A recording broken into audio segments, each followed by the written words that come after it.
വാളയാർ ആൾക്കൂട്ടക്കൊലയുടെ കൂടുതൽ വിവരങ്ങൾ തേടി ഛത്തീസ്ഗഡ് സർക്കാർ. ഛത്തീസ്ഗഡ് ശക്തി ജില്ലാ കളക്ടറാണ് വിവരങ്ങൾ തേടി പാലക്കാട് ജില്ലാ കളക്ടറെ സമീപിച്ചത്. ദളിത് കുടുംബത്തിലെ അംഗമാണ് കൊല്ലപ്പെട്ടതെന്നും അർഹമായ നഷ്ടപരിഹാരം നൽകണമെന്നും ഛത്തീസ്ഗഡ് സർക്കാർ ആവശ്യപ്പെട്ടു.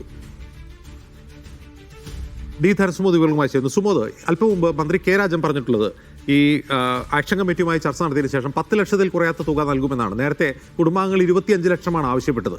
ഇവിടെ തഹസീൻ പൂനാവാല കേസിൽ ഈ നഷ്ടപരിഹാരം സംബന്ധിച്ചും പ്രത്യേക അന്വേഷണ സംഘം രൂപീകരിക്കുന്നതിനെക്കുറിച്ചും എല്ലാം വിശദമായ ഒരു ഡയറക്റ്റീവ് സുപ്രീം കോടതി കഴിഞ്ഞ ഫെബ്രുവരിയിൽ പുറപ്പെടുവിച്ചതാണ്. അതിൽ ഏതൊക്കെ കാര്യങ്ങളാണ് കേരളത്തിൽ ഇതിൽ വീഴ്ചയുണ്ടായിട്ടുള്ളത്? ഈ നഷ്ടപരിഹാരത്തിന്റെ കാര്യത്തിൽ ഈ 10 ലക്ഷം എന്നുള്ളത് ഛത്തീസ്ഗഡ് സർക്കാർ സമ്മതിക്കുമോ?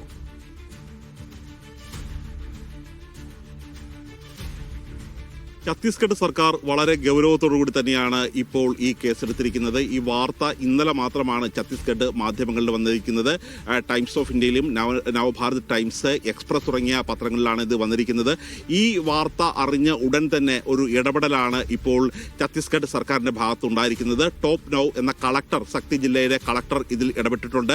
പാലക്കാട് ജില്ലാ കളക്ടറുമായി സംസാരിച്ചു. ഇതുമായി ബന്ധപ്പെട്ട വിവരങ്ങൾ ഉടനടി സമർപ്പിക്കണം എന്നുള്ളൊരു ആവശ്യമാണ് ഇടപെട്ടിരിക്കുന്നത്. ഇതുകൂടാതെ ഛത്തീസ്ഗഡിലെ ആഭ്യന്തരമന്ത്രി അടക്കമുള്ളവർ ഈ വിഷയത്തിലേക്ക് ഇടപെടുകയാണ്. പ്രതിപക്ഷ നേതാവ് വിഷയത്തിലേക്ക് ഇടപെടുകയാണ്. കാരണം ഒരു ഛത്തീസ്ഗഡിൽ നിന്നുള്ള ഒരാളെ ആൾക്കൂട്ട കൊലപാതകത്തിന് ഇരയാക്കിയതിനു ശേഷം ആ മൃതദേഹം പോലും ഇതുവരെ ഛത്തീസ്ഗഡിലേക്ക് എത്തിച്ചിട്ടില്ല എന്നുള്ള കാര്യം വളരെ ഗൗരവത്തോടുകൂടിയാണ് ഇപ്പോൾ ഛത്തീസ്ഗഡ് സർക്കാർ ഏറ്റെടുത്തിരിക്കുന്നത്. മാത്രമല്ല, അജിംസ് നേരത്തെ ചോദിച്ചതുപോലെ തന്നെ സുപ്രീം കോടതിയുടെ കൃത്യമായ ഒരു മാർഗനിർദ്ദേശം ഇതിലുണ്ട്. കാര്യം ആൾക്കൂട്ട കൊലപാതക കേസുകൾ നിരന്തരം പ്രതികൾ ശിക്ഷിക്കപ്പെടാതെ പോകുന്ന സാഹചര്യത്തിലാണ് കൃത്യമായ ഗൈഡ് ലൈൻ സുപ്രീം കോടതിയുടെ ഭാഗത്തു നിന്നുണ്ടായിരിക്കുന്നത്.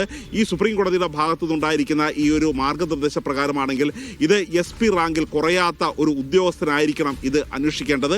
പക്ഷേ ആ തരത്തിലുള്ള ഒരു നടപടിയും ഇവരുടെ ഭാഗത്തുനിന്ന്, കേരള സർക്കാരിൻ്റെ ഭാഗത്തുനിന്ന് ഉണ്ടായിട്ടില്ല. മാത്രമല്ല, നഷ്ടപരിഹാരം നൽകാതെ തന്നെ സ്വന്തം നിലയിൽ തന്നെ ആദ്യഘട്ടത്തിൽ മൃതദേഹം ഛത്തീസ്ഗഡിൽ എത്തിക്കാൻ ആണ് പോലീസ് തയ്യാറായത്. ഇതൊരിക്കലും അംഗീകരിക്കാനാവില്ല.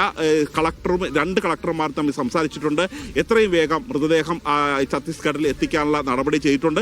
മാത്രമല്ല, നഷ്ടപരിഹാരം ഉൾപ്പെടെയുള്ള കാര്യങ്ങൾ ചെയ്യുന്നുണ്ട്. നമുക്കിപ്പോൾ പങ്കുവയ്ക്കാൻ കഴിയുന്ന ഏറ്റവും പുതിയ വാർത്ത, ദേശീയ മനുഷ്യാവകാശ കമ്മീഷൻ പോലും ഇതുമായി ബന്ധപ്പെട്ട പരാതി എത്തിയിട്ടുണ്ട്. ഈ പരാതിയിൽ ആവശ്യപ്പെടുന്നത് 50 ലക്ഷം രൂപ നഷ്ടപരിഹാരം നൽകണം. അതിൻ്റെ ആദ്യഘട്ടം എന്ന തരത്തിൽ 10 ലക്ഷം രൂപ ഉടനടി കുടുംബത്തിന് നൽകണം എന്നുള്ള ഒരു ആവശ്യമാണ് പരാതിയിൽ ഉന്നയിച്ചിരിക്കുന്നത്.